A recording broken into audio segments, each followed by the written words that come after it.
acá en Vélez por la mañana. Saludamos a esta hora al señor expresidente de la República, el doctor Iván Duque. Doctor Iván Duque, muchas gracias por darnos unos minutos, presidente. Muy buenos días, Luis Carlos. Un saludo muy especial para usted, para su familia, para su audiencia y de nuevo felicitaciones por este espacio de opinión.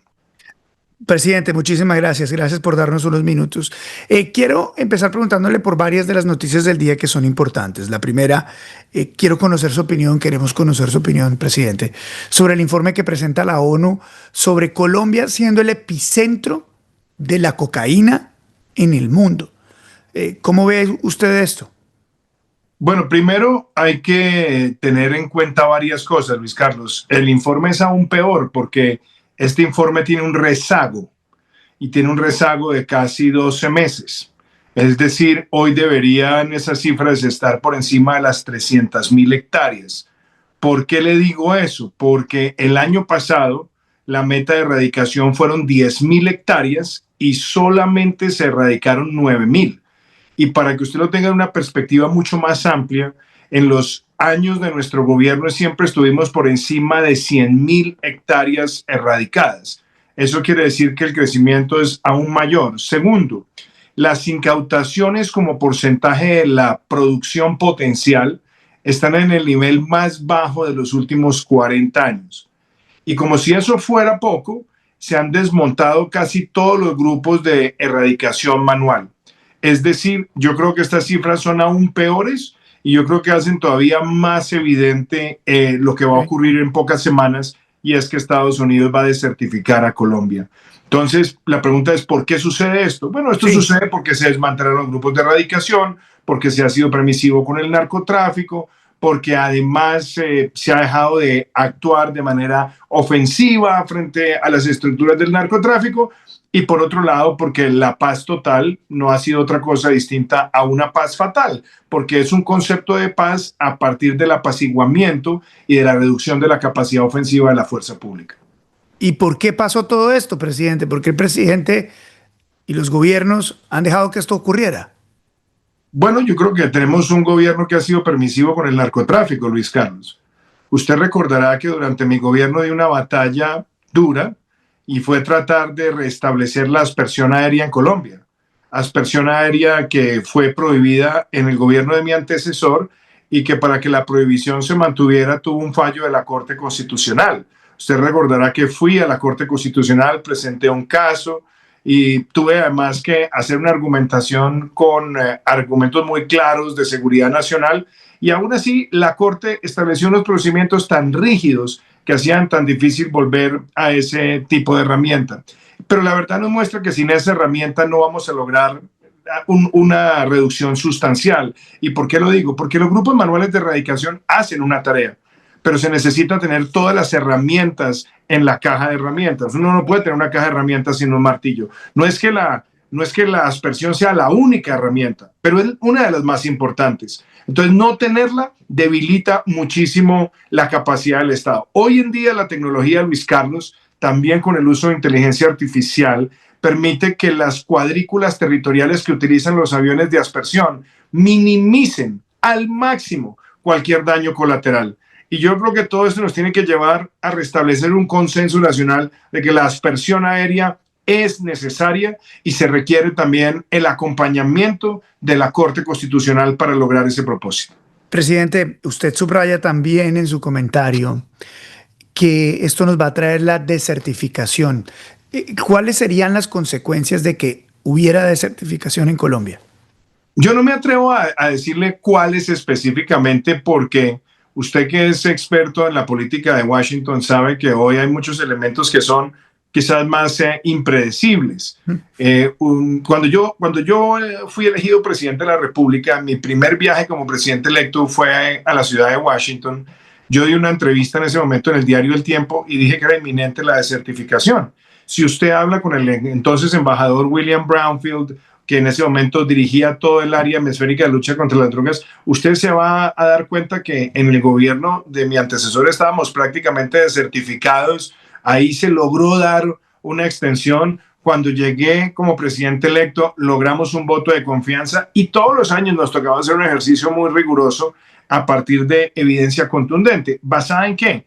Logramos triplicar los grupos manuales de erradicación, logramos más de 100,000 hectáreas erradicadas por año y fuera de eso, Luis Carlos, logramos incautaciones como porcentaje de la producción potencial bastante altos. Eso nos permitió avanzar. Ahora con la evidencia que tenemos, nada de eso está. Usted sabe que la administración Trump le da un énfasis muy grande a la política antidrogas. Entonces la pregunta es, ¿con qué va a venir la desertificación? Entonces ahí hay dos aproximaciones. Quienes dicen que puede ser una desertificación condicional, dice se desertifica, pero se le da un espacio de mejora, o sencillamente se desertifica y vendrán otras consecuencias que por seguridad nacional podrían tener implicaciones arancelarias, claro, podrían tener restricciones de visado, podrían tener sanciones a funcionarios específicos del gobierno y todo eso está por verse. Pero creo que de la desertificación no nos vamos a salvar. Y usted lo dice muy bien, presidente. Incluso en las últimas horas la fiscal general Pam Bondi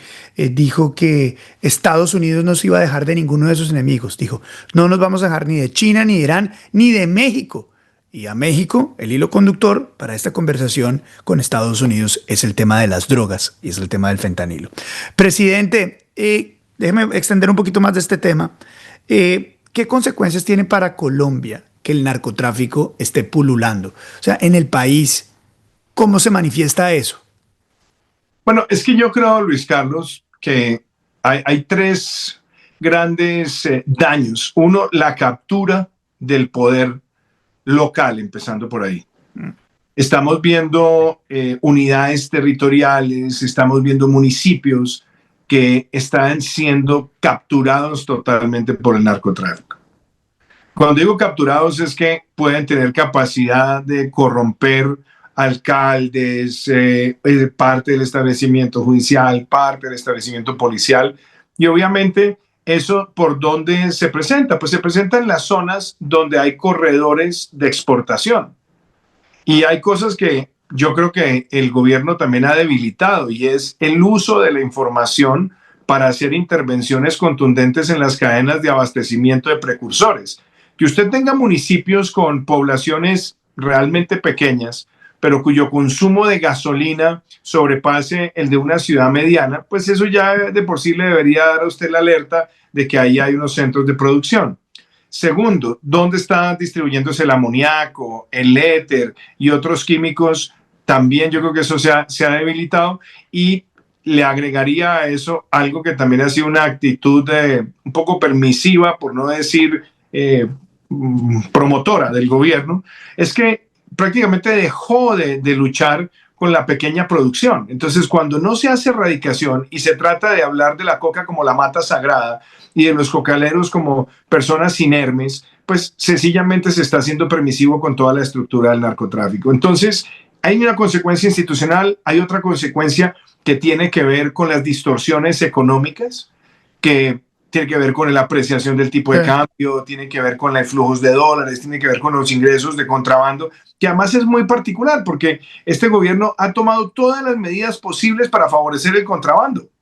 Cuando usted hace esas subidas de aranceles que al parecer merecerían todos los aplausos porque se ven muy altas y tienen mucho discurso y narrativa, al final del día le están ganando muchísimos márgenes al contrabando y ese contrabando está vinculado también con el lavado de activos. Sí. Y la otra, que yo creo que es la consecuencia quizás más peligrosa, es el rearme de todas estas estructuras criminales y fortalecer su capacidad de daño y de intimidación. Porque lo que vimos en el caso triste de este atentado contra Miguel Uribe, que afortunadamente él ha venido recuperándose, es ver cómo el narcotráfico está nuevamente llegando a sus niveles de intimidación y de capacidad de daño, y todo eso es producto de un gobierno que ha sido permisivo, genuflexo y promotor de la criminalidad.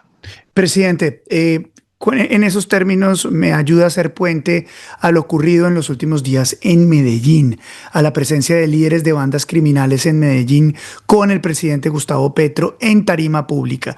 ¿Cómo lee usted ese episodio, presidente? Pues si usted que es un periodista con tanta experiencia, si lo fuéramos a poner en un titular, sería ser pillo paga, porque al final del día lo que le está diciendo a la sociedad es estos delincuentes que microtrafican, que asesinan, que violan, que intimidan y que extorsionan, ahora los llaman ciudadanos en rehabilitación y los exponen en una tarima ni más ni menos que con el presidente de la República. Es decir, el presidente de la República los toma como interlocutores, los toma como referentes y lo pone en una tarima en donde, en la Alpujarra, enviándole un mensaje a quién. Primero un mensaje de intimidación al alcalde y al gobernador. Es decirle, mire señor, aquí estoy yo parado con todos los criminales que ustedes han perseguido y ¿sabe qué? No me ruborizo, no me pongo rojo, no me importa. Me paso por la faja lo que ustedes piensen. Pero adicional, es una intimidación también a la sociedad antioqueña y a la sociedad colombiana. Porque en el gobierno nuestro combatimos a esos criminales de la mano del alcalde Federico Gutiérrez. Y no solamente los capturamos, sino que los llevamos a las cárceles de máxima seguridad. Y ahora los liberan escoltados y hacen esta exposición. Y yo creo que esto es una forma también de anunciarle al país que viene un pacto de la picota 2.0 con estos delincuentes de cara a la elección del 2026.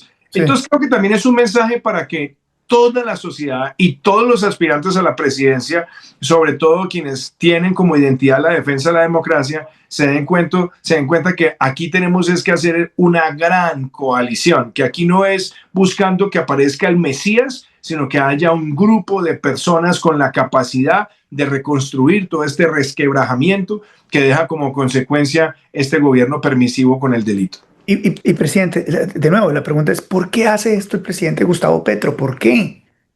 Bueno, usted sabe que a él le gusta hacer ese tipo de demostraciones. Pero es que ya estamos acostumbrados a esto. Es que han nombrado gestores de paz a delincuentes, inclusive a la persona que fraguó el atentado en mi contra en el año 2021. Han llevado a ser gestores de paz a personas que han estado en las peores estructuras del terrorismo. Han llamado a ser gestores de paz a quienes tienen un largo prontuario de criminalidad al frente de grupos paramilitares. Entonces, esta es la costumbre. Es un gobierno donde el concepto de la paz total no es otra cosa que limpiarle la cara y lavarle la cara a la criminalidad. ¿Para qué? Para intimidar a la sociedad. ¿Usted cree que los empresarios después de esa demostración en Medellín se sienten tranquilos? Puede que lo digan en público, pero en privado esto los intimida. ¿Usted cómo cree que se sienten las autoridades? ¿Usted cómo cree que se siente la justicia? Entonces yo creo que esto también es un desafío para nosotros como país. Y yo creo que el país entero tiene que decir, así no, y vamos a estar unidos para que esto cambie en el 2026. Presidente, ¿por qué, si el diagnóstico es tan fuerte como usted lo dice, y además lo comparto plenamente, un país que nada en narcotráfico, un país donde la violencia regresó, un país que tiene mala percepción internacional, un país donde el presidente está hablando con los delincuentes abiertamente, un país donde ocurren todo este tipo de cosas? ¿Por qué Gustavo Petro sigue teniendo un respetable número de seguidores en la opinión pública? Bueno, ya que usted me lleva a este plano de la sociología, además es un privilegio poderlo hacer con usted, presidente. Yo le voy a decir una cosa porque así le asiento, y es, estamos en un mundo de una degradación también de la política, donde hay personas que hacen política tratando de fomentar y generar odios todos los días. Y son odios que nacen también de la desinformación y son odios que también nacen de la fidelización de los votantes, donde los llevan a actuar casi como miembros de barras bravas, donde no importa qué tan bien o mal lo haga el equipo, lo importante es que se mantenga la euforia. Y eso es lo que está pasando en muchos sectores afines con el Foro de Sao Paulo. Si usted se da cuenta, en Ecuador el correísmo ha estado en las segundas vueltas de las 3 últimas elecciones. Si usted se da cuenta, en Argentina, a pesar del desastre económico, usted veía cómo Sergio Massa, heredero del kirchnerismo, estuvo también en niveles del 28-30%. Y usted lo ve en Chile, en América Latina usted ve este fenómeno. Sí. Y en el caso particular de lo que apunta a ser el pacto histórico y el petrismo, es a tratar de tener una base de 30%, 25, 27% que no se mueva y que esa base les permita tener el case para toda su aspiración de Congreso y de presidencia. Ahora, eso también ocurre, yo creo, porque tenemos que darnos cuenta que hemos tenido fallas todos en la forma en la que estamos comunicando también la evidencia. Porque lo primero que no se explica es cómo alguien que este desastre que ya lo habíamos visto en Bogotá logra construir después una narrativa de que no lo dejaron gobernar y que por ende tenía que buscar la presidencia, cuando lo que siempre ha tenido esa conducta desastrosa al momento de dirigir y gerenciar es que los cambios de secretarios en Bogotá eran iguales o peores de lo que estamos viendo hoy con los ministerios. La captura de las entidades públicas era igual o peor. Y aún así hubo también sectores del establecimiento, sectores de la prensa, sectores del empresariado que prefirieron mirar a otro lado. Y yo creo que hoy estamos pagando las consecuencias de ser permisivos, de ser tolerantes o sencillamente de ser acomodados. Y yo creo que por eso también hay que reconocer una cosa, Luis Carlos, que es positiva, y es la encuesta que vimos en días recientes de dónde se están empezando a ubicar los jóvenes ideológicamente, que le muestra a usted que hay un 42% que se ubica en el centro. Pues yo creo que es también un grupo de jóvenes que se ha dado cuenta que la prosperidad por decreto y por discurso no ocurre y que muchas veces hay que tomar decisiones impopulares que traigan beneficios de largo plazo, pero que son las cosas correctas por más popularidad que se pierda. Entonces, ojalá eso también nos sirva para tener un votante más ilustrado el año entrante. Y ahí yo estoy completamente de acuerdo. Usted los dice acomodados, yo estoy de acuerdo con eso también. Yo digo, son habilitadores del poder en Colombia. Mientras siga habiendo gente que se cree más vivo que el vivo y que se va acomodando con las fuerzas de poder, así sean tan negativas como la que tenemos, estamos destinados a un mal puerto. Presidente, lo que me lleva a su libro, Fuerza y Verdad, ¿no? Así es, Luis Carlos. ¿De qué hablamos en el libro, presidente? Bueno, este ha sido un trabajo de prácticamente 3 años largos en la Universidad de Oxford, donde como académico, como lo que se conoce como un fellow en la escuela de gobierno, donde estaba interactuando con profesores, con alumnos, dictando algunas conferencias, charlas, dictando algunas clases con otros profesores, pues surgió una conversación interesante un día con Karthik Ramana, que fue profesor del Harvard Business School, profesor de liderazgo y quien dirigió la maestría de políticas públicas. ¿Para dónde va el humanismo? En un mundo donde hay tanto odio, polarización, posverdad, populismo, en un mundo donde hay muchos que quieren tratar de insertar la supremacía de la tecnología sobre la capacidad humana, ¿para dónde va algo que ha sido esencial en una de las universidades más antiguas del planeta, que tiene más de 1000 años de existencia? Entonces, en ese ejercicio dije, bueno, ¿por qué interesante sería buscar a los profesores más destacados de distintas áreas del conocimiento que van desde la neurociencia hasta la música, desde la astrofísica hasta la filosofía, desde la arquitectura hasta la literatura, desde el liderazgo, también a la economía, a la sociología? Y entonces se hicieron estas entrevistas donde cada uno de estos personajes, todos maravillosos, hablan de para dónde va el mundo en sus áreas del conocimiento, pero cómo hay una necesidad de que todas las áreas del conocimiento nos permitan rescatar el humanismo, que no es otra cosa que contribuir a tener una mejor vida en sociedad, donde seamos tolerantes, donde seamos constructivos, donde seamos capaces de construir a partir de la diferencia, pero también donde podamos alertar dónde están los grandes daños que se le está haciendo hoy a la sociedad. Entonces, me hizo muy feliz este ejercicio. Fueron entrevistas, desgrabar, editar, ponerlas también en marcha. Invité al ex primer ministro Tony Blair a que hiciera el prólogo como egresado también de la universidad. El expresidente Clinton, que también fue exalumno de la universidad, contribuyó con un comentario editorial. Y usted se va a dar cuenta que personajes como Paul Collier, personajes como Peter Frankopan, como Sultan Munar, como Chris Patton, el último gobernador británico en Hong Kong y encargado de las relaciones exteriores de Europa, Noel Sugimura, Catherine Blandel, una de las astrofísicas más importantes del mundo. Cada uno de ellos nos hace una conversación amena, agradable y, como le dije yo un poco con cierta broma a mi hija mayor, le dije, bueno, esto es como Rayuela, puedes empezar a leerlo en el capítulo que quieras, porque la verdad es que se le da esa libertad al lector de que puede leer las entrevistas en el orden que se le dé la gana y va a encontrar en cada una de ellas algo que va a contribuir a que tengamos una mejor reflexión sobre nuestro papel en la sociedad. Pues felicitaciones, señor presidente, por el libro. Vamos a estar muy pendientes de Fuerza y Verdad. Esperamos leerlo muy pronto. Le mando un abrazo, como siempre, le agradezco por su tiempo, señor presidente. Un abrazo grande, Luis Carlos, y de verdad, de nuevo, felicitaciones por este espacio y que siga haciendo este periodismo de calidad. Muchísimas gracias, señor presidente. Chao. Señor presidente de la República, el doctor Iván Duque, aquí en Vélez por la mañana de B2 en la radio digital 100% independiente. Y recuerda, suscríbete acá a mi canal de YouTube. Cuéntale a tu familia, a tus amigos que tenemos noticiero en tu bolsillo. Vélez por la mañana a las 7 de la mañana. Suscríbete.